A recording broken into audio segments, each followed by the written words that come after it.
Bon, j'ai l'impression que je suis aussi branché que si j'étais à l'hôpital. Ça fait plaisir d'être parmi vous.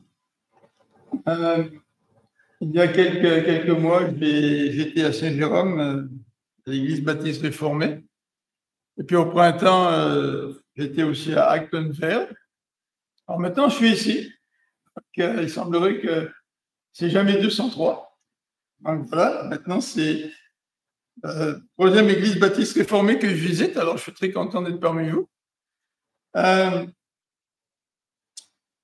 Je ne sais pas si vous avez une piscine.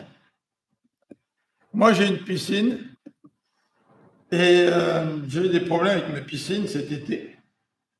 J'ai eu des problèmes parce que je n'ai pas mis dans ma piscine tous les produits que j'aurais dû mettre. Alors, c'est un petit peu insultant quand vous avez un fils qui a une piscine, puis son eau, elle est très belle, puis la vôtre n'est pas belle du tout. Votre fils est meilleur que vous rendez compte? Alors, j'ai fait ce que mon fils a fait. J'ai pris un échantillonnage d'eau que je l'ai amené au magasin. Et ils m'ont donné des conseils. Ils m'ont dit, tu dois mettre tel produit, ensuite tel produit, puis respecte bien les quantités.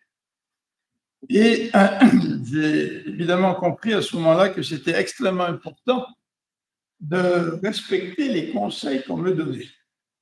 Bon, ce n'était pas des ordres, bien sûr, mais c'était des conseils. Et c'est un petit peu la même chose avec la parole de Dieu. C'est très important de respecter ce que Dieu nous dit, pas simplement parce que c'est une option, mais le respecter puis le mettre en parole parce que c'est la parole de Dieu. Parce que c'est Dieu parle et parce que la parole de Dieu a une autorité. Cet après-midi, je voudrais regarder avec vous un texte qui mentionne la parole de Dieu et qui nous montre l'importance d'écouter la parole de Dieu, de la mettre en pratique et de ne pas faire ce que j'ai écrit dans le titre de cet enseignement pour aujourd'hui, de ne pas faire une écoute partielle. Vous savez, on est bon pour faire des écoutes partielles. On sélectionne certaines choses et on écoute ce qu'on veut bien écouter. Et le texte devant nous nous encourage à prendre au sérieux la parole de Dieu et à ne pas l'écouter de manière partielle et surtout de ne pas écouter ce qui nous intéresse par rapport à d'autres commandements de Dieu qui nous font un petit peu moins notre affaire. Alors, je vais tout d'abord commencer par regarder avec vous le contexte du chapitre 13 de 1 Roi. Comme vous voyez à l'écran, le chapitre qui nous intéresse ce matin, c'est le chapitre 13 du premier livre des Rois. Là où il est question d'un jeune prophète dont on ne connaît pas le nom, mais un jeune prophète qui est envoyé par Dieu pour aller parler au roi Jéroboam. Donc on va regarder un petit peu le contexte de la mission de ce prophète et ensuite nous lirons ensemble une première partie de ce chapitre 13 que nous commenterons et ensuite nous terminerons par la dernière partie de ce chapitre 13 pour terminer aussi notre enseignement de ce matin. Donc le contexte de la mission de ce prophète, contexte en fait du chapitre 13.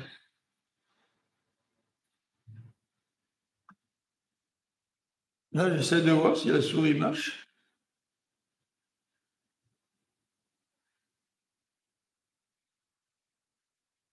Elle n'est pas très sensible, si c'est moi qui...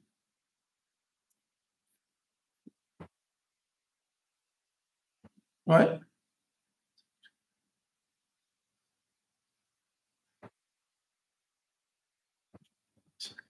Ça marche? Bon, merci beaucoup.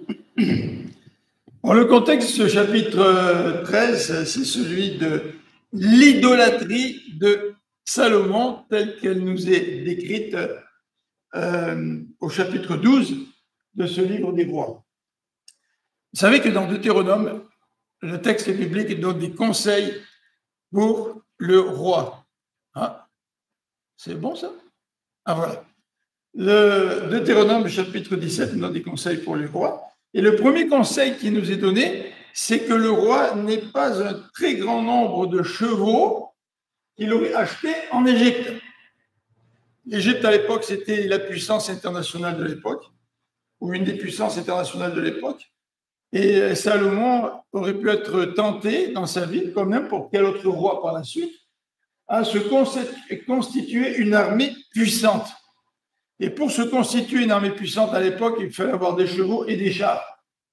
Et acheter des chevaux en Égypte, c'était une des façons, peut-être la meilleure, de se constituer une armée solide. Et le texte biblique de Deutéronome, chapitre 17, versets 16 et 17, interdit au roi de se constituer une armée puissante pour éviter qu'il ne s'appuie sur ses propres forces et non pas sur le Seigneur. Deuxième conseil, deuxième recommandation qui est faite dans ce passage, c'est que le roi n'ait pas un très grand nombre de femmes, et en particulier des femmes étrangères.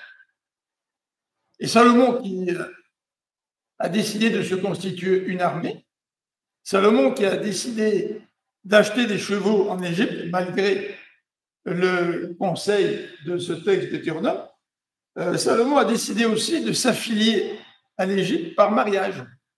Salomon a eu beaucoup de femmes, comme vous le savez, et notamment beaucoup de femmes étrangères, et des femmes qui ont amené leurs dieux étrangers, qui adoraient leurs dieux étrangers en Israël, et qui ont aussi encouragé, incité Salomon à adorer des dieux étrangers. Le troisième contexte qui a amené Salomon dans l'idolâtrie, c'est qu'il avait rendu l'or et l'argent à Jérusalem extrêmement commun. C'est-à-dire qu'il avait enrichi le pays, il s'était enrichi lui-même, et il avait beaucoup de richesses. Donc, trois éléments qui sont des pierres et qui peuvent nous faire tomber dans l'idolâtrie. Premièrement, la puissance militaire. Deuxièmement, les dieux étrangers avec les femmes étrangères. Et troisièmement, la richesse. La richesse qui peut être un piège. Donc Salomon, à la fin de sa vie, s'est détourné de Dieu. Et vous connaissez son histoire. Il s'est détourné de Dieu et Dieu a prononcé un jugement sur Salomon et sur son royaume. Et dans le contexte de ce passage, nous voyons dans 1 Roi, chapitre 11, le jugement de l'Éternel qui va culminer dans la division du royaume d'Israël. Alors, tout d'abord, au chapitre 11, versets 9 à 13, il est question de l'annonce du châtiment divin. Dieu annonce à Salomon que, par égard pour lui, ce châtiment n'interviendra pas durant sa vie, mais va intervenir durant le règne de son fils. Donc, le châtiment divin est annoncé. Et ce châtiment divin se matérialise par les ennemis que Dieu a suscités contre Salomon. Vous avez d'abord Hadad, qui s'est réfugié en Égypte. Ensuite, vous avez au verset 14 du chapitre 11, vous avez Rezon, qui au verset 23 est aussi devenu un ennemi de Salomon. Et finalement, Jéroboam. Jéroboam, lui, c'était un soldat d'Israël, un serviteur de Salomon. Les deux autres étaient des étrangers. Mais lui, Jéroboam, a dû fuir en Égypte. Mais ça a été finalement le plus grand ennemi de Salomon, puisque c'est lui qui va devenir le roi d'Israël du Nord, après la division. Et cet épisode nous est annoncé dans les versets 27 à 40 de ce même chapitre 11. Le prophète Achija rencontre Jéroboam, prend son manteau, le déchire en deux, et puis le déchire pour lui montrer que Dieu va déchirer le royaume de Salomon et que Jéroboam va hériter des 10 tribus du Nord, alors que le Sud va rester parmi les descendants de Salomon. Donc l'annonce est faite et les versets 27 à 40 soulignent très très bien que c'est Dieu qui donne à Jéroboam le trône du royaume du Nord. C'est Dieu qui intervient. Si nous continuons à lire dans le contexte, nous verrons que lorsque la prophétie se réalise, et que le royaume de Dieu se divise, le royaume d'Israël se divise, nous voyons le péché de Jéroboam. Mais avant de parler un petit peu du péché de Jéroboam, regardons un petit peu comment la division du royaume s'est opérée. Salomon, il meurt, il laisse son fils sur le trône, Roboam. Il ne faut pas confondre Roboam, qui est le fils de Salomon, et Jéroboam, qui lui est devenu le roi d'Israël du Nord. Alors, Roboam, le fils de Salomon, reçoit la visite des tribus du Nord qui se plaignent du lourd fardeau imposé par Salomon, son père. Vous savez, Jérusalem était très riche, Salomon était très riche, mais il y avait un prix à tout ça. Et le prix à payer, c'était le fardeau des taxes que toutes les tribus devaient payer au roi Salomon. Et les tribus du Nord profitent de la mort de Salomon et de l'accession au trône de son fils Roboam pour venir voir ce dernier en lui disant, mais écoute, allège un peu le fardeau fiscal qui est sur nos épaules. Alors, Roboam demande conseil et les conseillers de la cour lui disent, bah, écoute, ce serait peut-être une bonne idée d'alléger un petit peu le fardeau fiscal des tribus du Nord. Mais il demande aussi conseil à ses jeunes amis avec qui il a été élevé. Et ces jeunes amis lui donnent le conseil suivant, écoute, sois encore plus sévère que ton père et impose ses taxes et impose encore davantage sur les tribus du Nord. Alors, quel était le bon conseil? Mais l'histoire nous a montré que le conseil de ses amis, que Roboam a suivi, n'était pas le bon conseil. Alors, lorsque les tribus du Nord ont réalisé qu'ils n'avaient pas l'écoute du nouveau roi, ils ont décidé de se séparer du reste d'Israël. Donc, les tribus se séparent et Roboam reste roi d'Israël du sud, de Juda, alors que Jéroboam devient le roi des 10 tribus du Nord. Donc, Roboam, le fils de Salomon, commet une erreur et conduit à la division du royaume en deux. Et vous avez par la suite le comportement de Jéroboam, même si Dieu lui a dit, je te donne les 10 tribus, si tu m'obéis, si tu m'es fidèle, je vais te donner une dynastie. Ça, c'est quand même toute une promesse.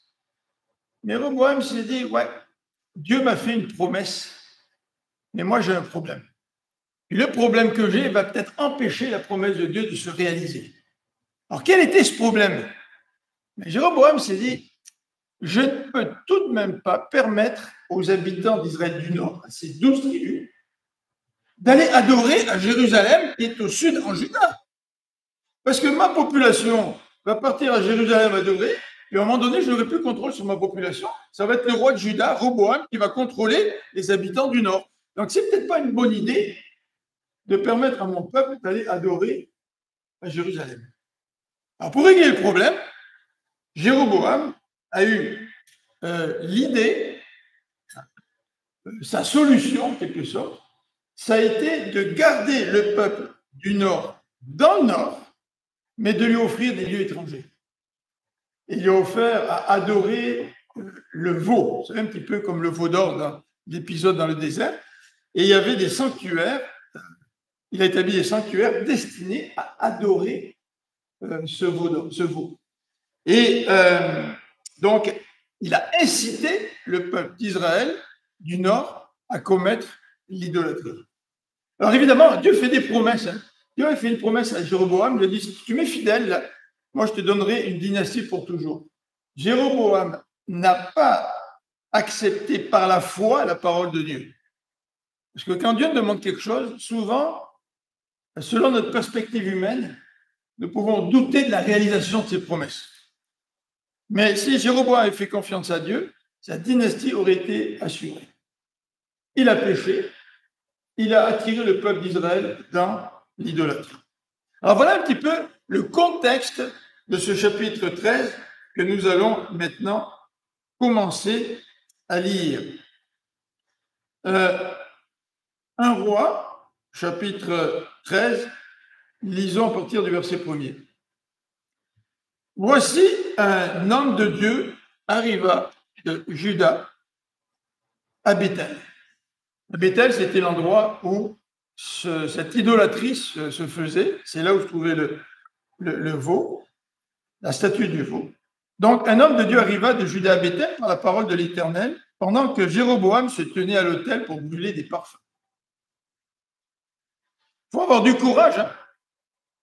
Venir interrompre le roi qui est en train d'adorer son propre autel, qui est en train de commettre l'idolâtrie, mais en pleine adoration. Il cria contre l'autel par la parole de l'Éternel et il dit, autel, autel, ainsi parle l'Éternel, voici, il naîtra un fils à la maison de David. Son nom sera Josias. Il immolera sur toi les prêtres des hauts lieux qui brûlent sur toi des parfums et l'on brûlera sur toi des ossements d'hommes. Voilà la prophétie que ce jeune prophète fait contre cet autel. Et cette prophétie va se réaliser plus tard lorsque Josias sera le roi de Juda. Et le même jour, verset 3, il donna un signe en disant, c'est ici le signe que l'Éternel a parlé. Voici, l'autel se fendra et la cendre qui est dessus sera répandue. Lorsque le roi entendit la parole que l'homme de Dieu avait criée contre l'autel de Béthel, il avança la main de dessus l'autel en disant, saisissez-le. Et la main que Jéroboam avait étendue contre lui devint sèche et il ne put la ramener à lui. Il était comme frappé de paralysie. Verset 5. L'autel se fendit et la cendre qui était dessus fut répandue selon le signe qu'avait donné l'homme de Dieu par la parole de l'Éternel. Alors le roi prit la parole et dit à l'homme de Dieu, implore l'Éternel ton Dieu et prie pour moi afin que je puisse retirer ma main. L'homme de Dieu implora l'Éternel et le roi put retirer sa main qui fut comme auparavant. Le roi dit à l'homme de Dieu, entre avec moi dans la maison, tu prendras quelque nourriture et je te donnerai un présent. L'homme de Dieu dit au roi, quand tu me donnerais la moitié de ta maison, je n'entrerai pas avec toi. Je ne mangerai point de pain et je ne boirai point d'eau dans ce lieu-ci. Car cet ordre m'a été donné par la parole de l'Éternel. Tu ne mangeras point de pain et tu ne boiras point d'eau et tu ne prendras pas à ton retour le chemin par lequel tu seras allé. Et il s'en alla par un autre chemin. Il ne prit pas à son retour le chemin par lequel il était venu à Béthel. En ces quelques versets, cette péricope nous présente ce jeune prophète. Ce jeune prophète qui a une mission de la part de Dieu, qui écoute Dieu et qui est fidèle à ce que Dieu lui demande. Alors examinons un petit peu ce jeune prophète qui est téméraire. Il vient sur le terrain du roi Jéroboam, il vient l'interrompre alors que celui-ci est en train de commettre l'idolâtrie. Ce prophète, nous dit le texte, est envoyé par Dieu. Et certainement que lorsque Dieu envoie le serviteur, il équipe son serviteur, même si le serviteur est parfois récalcitrant, il équipe son serviteur. En tout cas, Dieu avait donné à ce jeune homme bien du courage, bien de la témérité pour accepter d'accomplir cette mission. Et dans ces quelques versets, non seulement le prophète vient déranger le roi, mais aux yeux de Jéroboam, il a le culot de maudire l'autel. Il interpelle vraiment l'autel. Autel, autel. Il annonce à l'avance un événement qui va avoir lieu plusieurs siècles plus tard.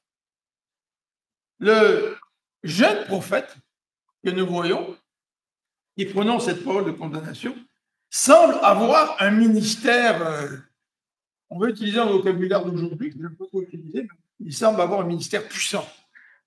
Tu sais, aujourd'hui, on parle de serviteurs puissants. On parle de plein de choses puissantes aujourd'hui. Tu sais. On parle de la puissance de la prière, la puissance de l'évangélisation, la puissance de ceci, la puissance de cela. Et on oublie que celui qui est tout puissant, c'est le Seigneur. Tu sais. Donc, mais toujours est-il en termes humains, oui, c'est vrai, que ce jeune prophète est efficace. Dieu agit à travers lui. Il agit à travers son ministère. Qui n'aimerait pas avoir un ministère comme lui? Qui n'aimerait pas être un héros de l'Éternel comme lui? L'épisode de la main sèche est tout de même assez remarquable. Jéroboam donne l'ordre afin que ces hommes se saisissent du jeune prophète et il ne peut même plus retirer la main. Sa main est devenue paralysée. Le texte dit sa main est devenue sèche. Il ne pouvait même pas la ramener à lui. Cet épisode est quand même assez remarquable. Surtout qu'il demande, par la suite au prophète d'intervenir, puis le prophète intervient. Donc, la main sèche est un élément qui nous montre l'efficacité du ministère de ce prophète. Dieu est avec lui. Dieu permet que des événements tout à fait particuliers, uniques, se déroulent.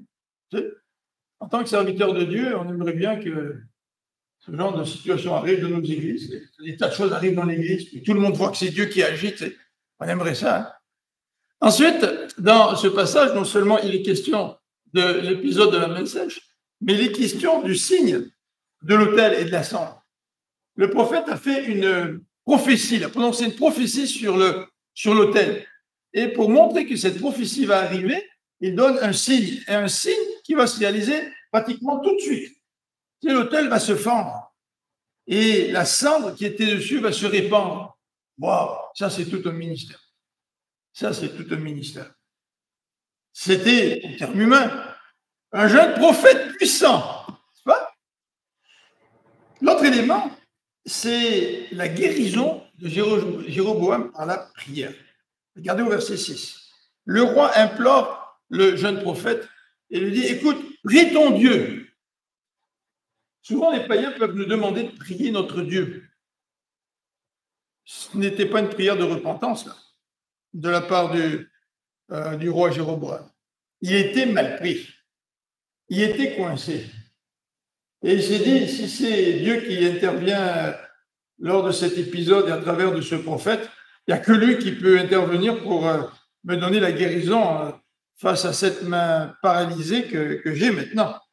Donc, l'homme de Dieu, ce jeune prophète, implore l'Éternel et le roi retire sa main qui devint comme auparavant. Waouh, ça c'est quelque chose.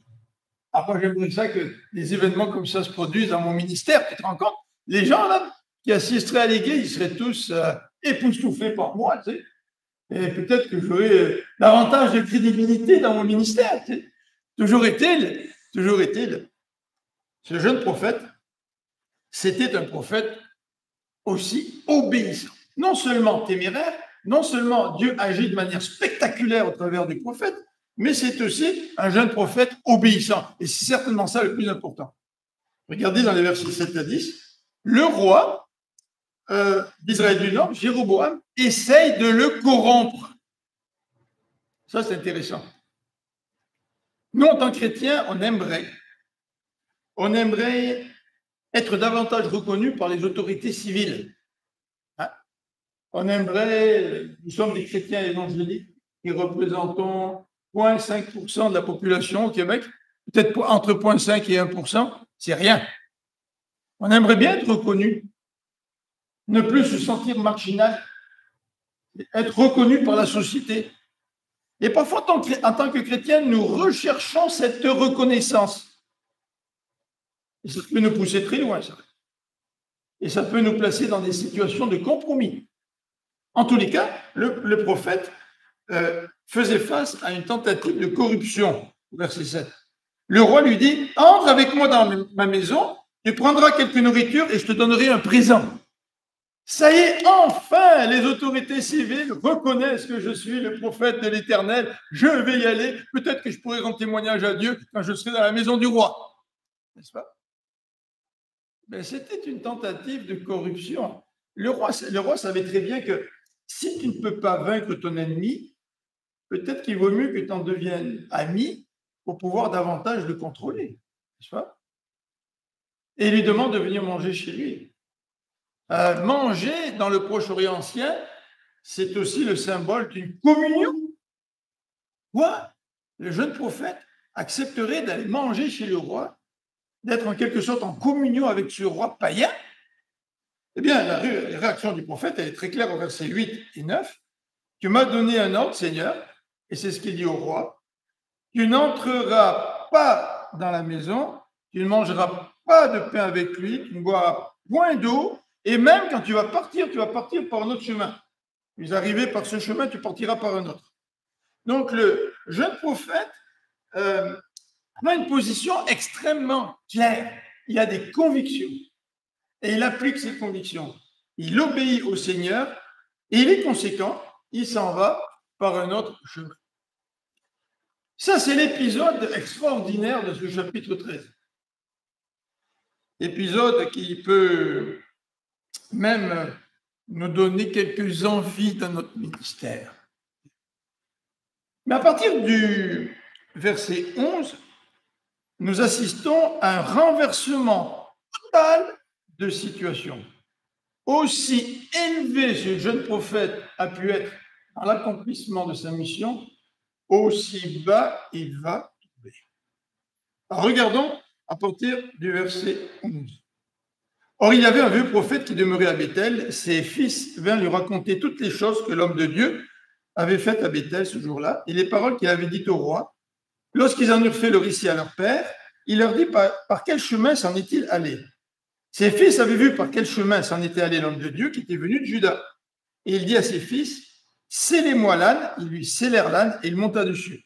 Il alla auprès de l'homme de Dieu, il le trouva assis sous un térébinthe.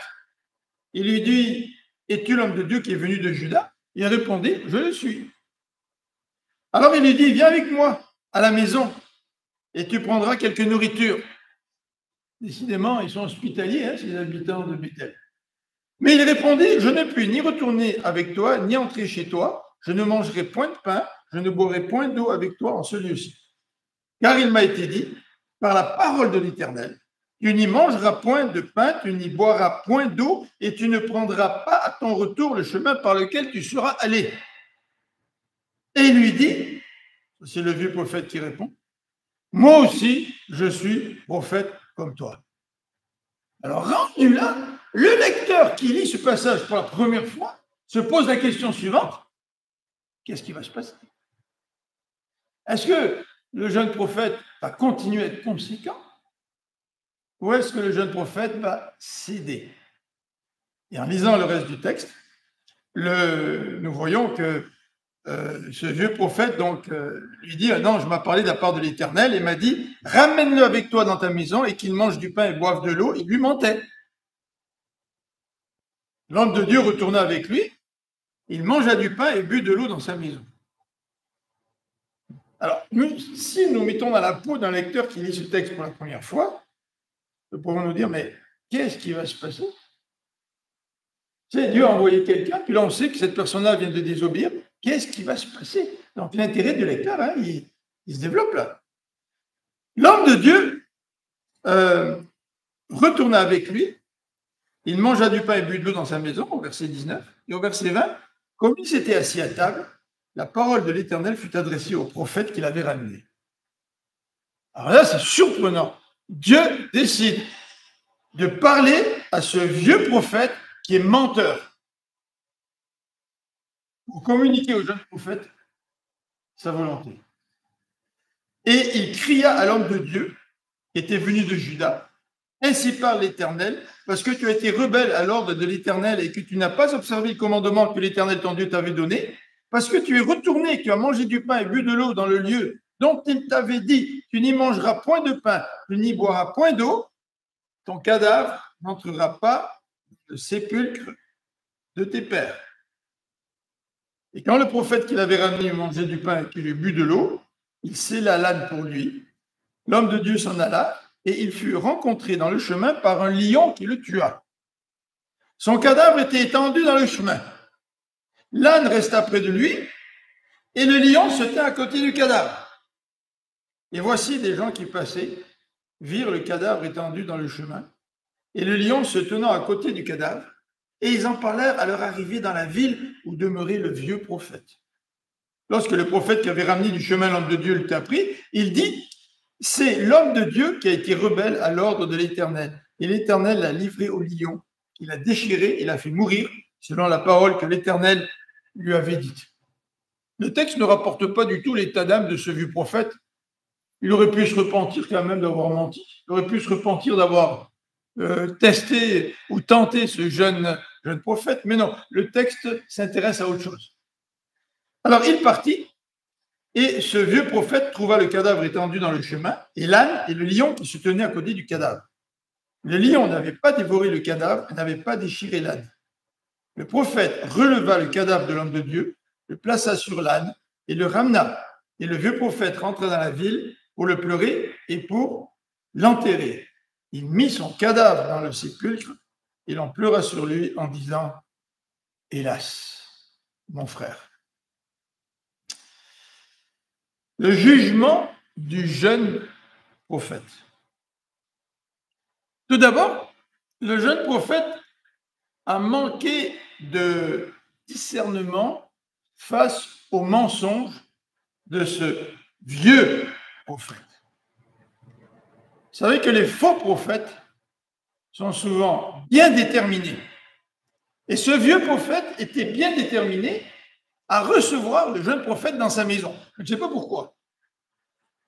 Vous savez que ce vieux prophète, il habitait à Bethel.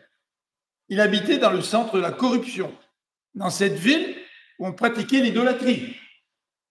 Peut-être que ce vieux prophète vivait dans le compromis et que ce vieux prophète se disait « Ouais, si je pouvais inviter ce jeune-là, ce jeune prophète qui vient de marquer la population par son action, son jugement, la guérison du roi, parce que sa main était sèche, peut-être que ça me redonnerait un petit peu de crédibilité, tu sais. Mais je ne sais pas quelle est l'intention du vieux prophète. Le texte ne nous le décrit pas. Mais tout ce que nous savons, c'est qu'il est déterminé. Il demande à ses fils de sceller l'âne, il monte sur l'âne, puis il part à la poursuite de ce jeune prophète pour essayer de le ramener chez lui. Et au verset 15, il invite le jeune prophète. Il invite le jeune prophète en mentant.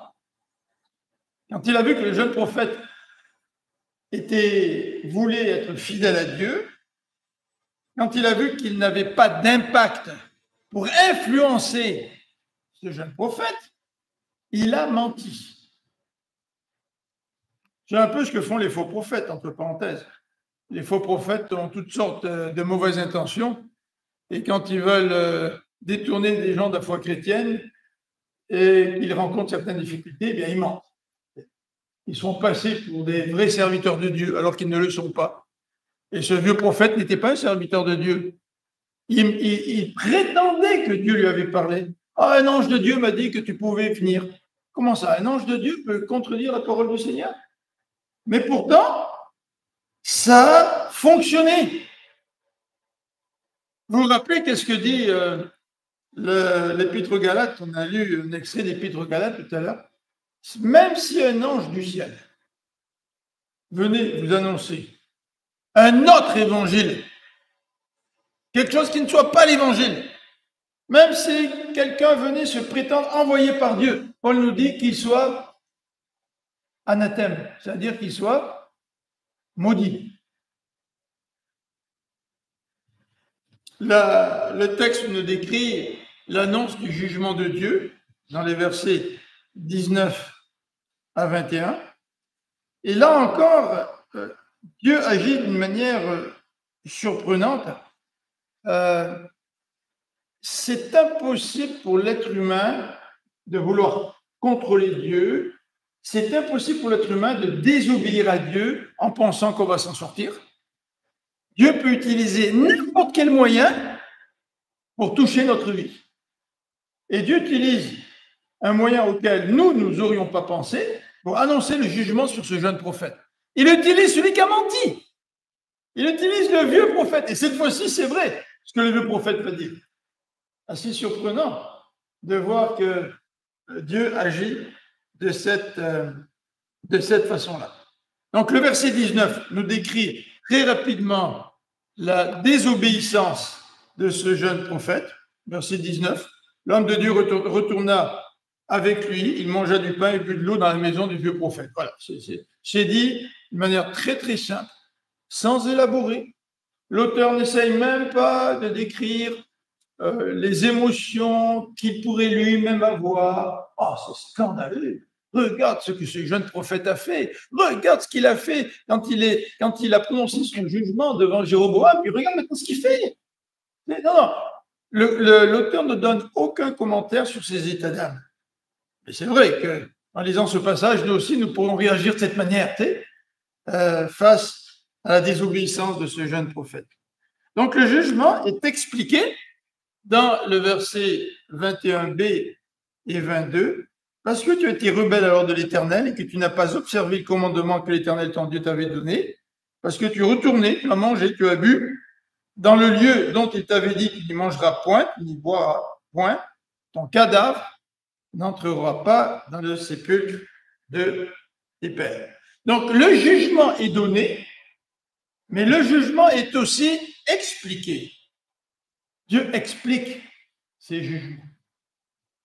Et Dieu va expliquer ses jugements au jugement dernier. Vous savez, les gens qui ne comprennent pas trop l'Évangile, qui ne prennent pas très au sérieux la question du jugement de Dieu, ceux qui refusent de donner leur vie au Seigneur pour échapper à la colère de Dieu, ben, ils vont être jugés. Mais ils vont être jugés, mais Dieu va expliquer pourquoi ils vont être jugés. Ils vont être jugés parce qu'ils n'auront pas accepté le Seigneur Jésus.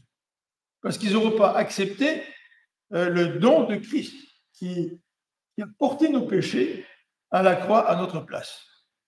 Et comme dans ce texte ici, Dieu va expliquer son jugement. Donc, comme je l'ai mentionné tout à l'heure, le porte-parole du jugement, c'est ce vieux prophète. C'est surprenant. C'est aussi surprenant que l'épisode durant lequel Balaam désobéit à Dieu, puis Dieu fait parler une ânesse. Dieu nous parle quand nous désobéissons. Et il peut utiliser même des non-croyants pour nous parler. Il peut utiliser des situations auxquelles nous n'aurions jamais pensé pour lui parler. Et pourtant, bien souvent, il nous faut reconnaître que nous avons de la difficulté à écouter lorsque Dieu nous parle. Alors, l'accomplissement du jugement nous est décrit dans le texte, dans les versets 24 à 32. Il est question de la mort du jeune prophète. Le lion le tue. Et le texte nous donne une description d'un tableau tout à fait, comment on pourrait dire, surprenant. Le corps du jeune prophète, l'âne à côté, le lion à côté. Le lion n'a pas dévoré le corps du prophète, il n'a pas dévoré l'âne. C'est une situation complètement irréaliste. Et irréaliste au point où tous les gens qui passaient sur le chemin ont été témoins de cela. Donc ça a été un jugement public. Ça a été un jugement qui a marqué les passants. Et il fallait que le jugement marque les passants. Vous savez, c'est comme, vous avez certainement entendu parler de certains serviteurs de Dieu en Amérique du Nord qui, après un ministère qui semblait fructueux pendant des années, sont tombés pour toutes sortes de raisons. Souvent des scandales d'ordre sexuel, malheureusement, ou des mauvais comportements de ces serviteurs-là. Et lorsqu'ils tombent, souvent, la chute est publique et les conséquences sont publiques. Plus nous servons le Seigneur, plus notre chute et le jugement du Seigneur va être public. Plus l'humiliation va être publique, c'est vrai. Mais il faut qu'elle soit publique pour que les hommes et les femmes sachent que Dieu ne tolère pas le péché.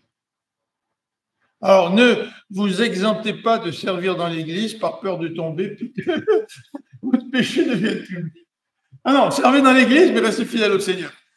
Voilà, c'est qu'on peut tirer comme enseignement de ce passage. Et le texte continue en disant que cet homme-là sera enterré loin de ses pères. Et ça, c'est un jugement extrêmement fort. Être enterré dans le caveau de ses pères, de sa famille, c'est extrêmement important. lorsqu'un roi était tellement mauvais que Dieu dit « tu ne seras pas enterré avec tes pères », c'est une malédiction. Ce jeune prophète est maudit, nous dit en quelque sorte ce texte. Conclusion, je ne sais pas quelle heure vous finissez, mais moi quand je parle, je ne m'arrête plus. Alors, tant que je ne vois pas quelqu'un qui dort, c'est que c'est bon signe. Alors, conclusion, j'aimerais revenir au titre que j'ai donné à cet enseignement, une écoute partielle. Vous avez peut-être entendu parler de vieux couples qui se plaignent de temps en temps que leur conjoint n'écoute pas. Parfois, nos oreilles commencent à perdre de leur capacité, puis on écoute un peu moins, on entend un peu moins. Et vous connaissez tous cette blague qui consiste à dire que si je n'écoute pas mon conjoint, c'est pas tellement parce que je suis vieux et que j'ai une mauvaise écoute, c'est parce que je sélectionne ce que je veux écouter. On est un petit peu comme ça parfois. On sélectionne ce qu'on veut écouter. Et ce texte, en tout cas, nous montre que si nous sélectionnons ce que nous voulons écouter quand Dieu parle, si nous pratiquons une écoute partielle, c'est tragique. Et ça va être tragique dans notre vie. Et nous allons faire face à des conséquences dans notre vie. Ah, bien sûr, Satan va venir nous dire « Non, non, tu peux faire ce que tu veux, il n'y a pas de conséquences. Est-ce que Dieu a dit que c'est interdit de manger du fruit, tu sais? Non, non, vos yeux qui vont s'ouvrir, là, c'est pas vrai, c'est une blague. N'y crois pas. Prends du fruit, c'est bon pour toi. » Regardons la tragédie d'une écoute partielle. Pourquoi c'est une tragédie lorsque nous pratiquons une écoute partielle? C'est parce que la parole de Dieu s'accomplit. Et lorsque nous désobéissons, la parole de Dieu s'accomplit. Et ça, c'est tragique pour celui qui désobéit. C'est une source de joie pour celui qui est fidèle à la parole de Dieu, mais c'est une tragédie pour celui qui désobéit à Dieu. Parce que Dieu le dit, n'est-ce pas? Si nous chutons, si nous tombons, nous faisons face à notre péché. Au verset 26, nous voyons que la parole de Dieu s'accomplit. Le verset le spécifie clairement. C'est l'homme de Dieu qui a été rebelle à l'ordre de l'Éternel. L'Éternel l'a livré au lion, il l'a déchiré, l'a fait mourir, selon la parole que Dieu lui avait dite, selon la parole que l'Éternel lui avait dite. Prenons au sérieux ce que Dieu dit et n'abusons pas de sa grâce, mais au contraire, soyons obéissants, car la parole de Dieu s'accomplit dans le présent, et la parole de Dieu aussi s'accomplit dans l'avenir, puisque plus tard, la prophétie prononcée contre l'autel a été accomplie. Tragédie d'une écoute partielle. Tragédie d'un refus d'écouter. Parce que lorsque nous pratiquons l'écoute partielle, c'est que nous refusons d'obéir à Dieu. Nous refusons véritablement de l'écouter. Jéroboam a refusé d'écouter Dieu. Il a consacré des prêtres, nous dit les versets 33 et suivants, pour que le peuple puisse pratiquer l'idolâtrie, et ça a eu des conséquences néfastes sur tout Israël du Nord. L'histoire d'Israël du Nord, c'est l'histoire d'un peuple qui est devenu idolâtre et qui a été constamment châtié par Dieu après que Dieu ait envoyé inlassablement des prophètes pour les ramener à lui. La tragédie du refus d'écouter. Verset 22. Verset 22. Parce que tu es retourné, tu as mangé du pain, tu as bu, mais voilà ce qui va t'arriver. Mais en lisant ce verset, je me pose la question suivante.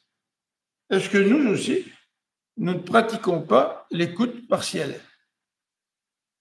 Est-ce que nous aussi, nous sommes tout excités à obéir à Dieu quand ça nous arrange?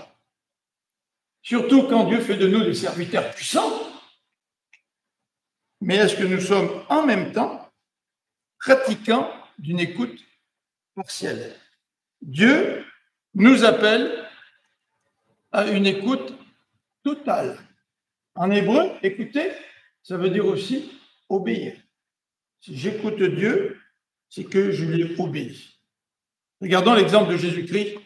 La volonté, le désir de Jésus, c'était de faire la volonté de Dieu. Et faire la volonté de Dieu, c'était sa nourriture.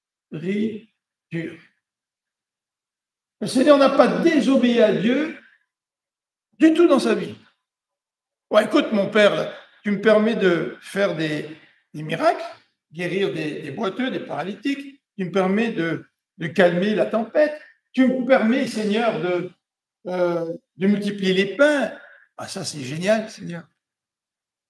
Mais tu sais, ta petite idée, là, que j'aille me faire crucifier sur une croix, ça, c'est peut-être un peu moins intéressant. Donc, tu vois, cher Père, peut-être qu'il faudrait que tu modifies ton plan. Le Seigneur n'a pas pratiqué une obéissance partielle. Suivons donc son exemple, tout en nous rappelant, par contre, que même s'il nous arrive de désobéir, le pardon de notre Seigneur est disponible. N'est-ce pas que c'est fantastique ça? Autant la désobéissance est tragique, autant le pardon de Dieu est une réalité, mais de grâce. N'abusons pas du pardon de Dieu pour justifier notre désobéissance. Prions ensemble.